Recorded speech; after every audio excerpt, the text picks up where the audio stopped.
పేద పిల్లలు మా పుస్తకాలు తీసుకుంటామంటే కూడా వాళ్ళను ఇవాళ ఇబ్బంది పెడుతూ నిన్న ఒక 7 ఏళ్ల అమ్మాయి వేదశ్రీ అనే అమ్మాయి మాట్లాడిన మాటలు చూసిన ఏ ఒక్కరికైనా మానవత్వం ఉన్న వాళ్ళకు గుండె చెదిరిపోక తప్పదు. మరి స్కూల్లో ఏమంటారు, మీ టీచర్లు ఏమంటారు? నీ బుక్స్ లేవని అన్నారా, అడిగిర్రా నేను?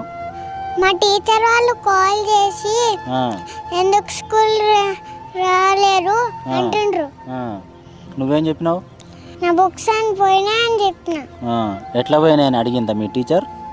నువ్వేం చెప్పినావు? నేను మా ఇల్లు కూలగొడితే అప్పుడు బుక్స్ అన్ని పోయినాయి అన్నా. రేవంత్ సార్కి ఏమైనా చెప్తావా? మన ముఖ్యమంత్రి రేవంత్ రెడ్డి సారు, ఆయనకి ఏదైనా చెప్తావా నువ్వు?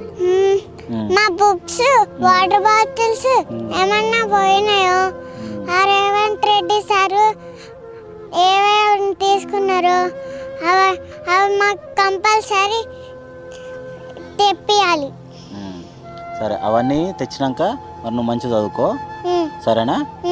మా డాడీ డిమార్ట్ లో బాటిల్ కొనిపిస్తే అది కూడా వాళ్ళకి కుట్టిండ్రు. బాటిల్ కూడా తీసుకొని లేదా నిన్ను? ఆ రోజు ఏం చేస్తున్నావు కూల కొడుతుంటే? నువ్వేం చేస్తున్నావు అప్పుడు? నేను మా మమ్మీ డాడీ పెట్రోల్ పోసుకుంటే చాలా బాధపడ్డా. వాళ్ళ పెద్దలకు ఒక న్యాయం, పేదలకు ఒక న్యాయం అన్నట్టు మంత్రులు, ఎమ్మెల్యేలు, ముఖ్యమంత్రి గారి అన్నలు, తమ్ముళ్ళు వాళ్ళనేమో ప్రభుత్వం ముట్టుకోవట్లేదు. పేదవాడు, నోరు లేని వాడిని మాత్రం తీసవతల పాడేస్తా ఉన్నారు, బుల్డోజర్ కింద నలిపేస్తా ఉన్నారు. కానీ ఒక్క మాట మాత్రం పక్కా, ఎక్కడ ఎవరిని బుల్డోజర్ ద్వారా వాళ్ళ ఇల్లు కూలగొట్టినా మేము కట్టిన ఇల్లే రెడీగా ఉన్నాయి 40,000, అందులోకి వెంటనే ఇయ్యండి, వాళ్ళ రోడ్డు మీద పాడేయకండి.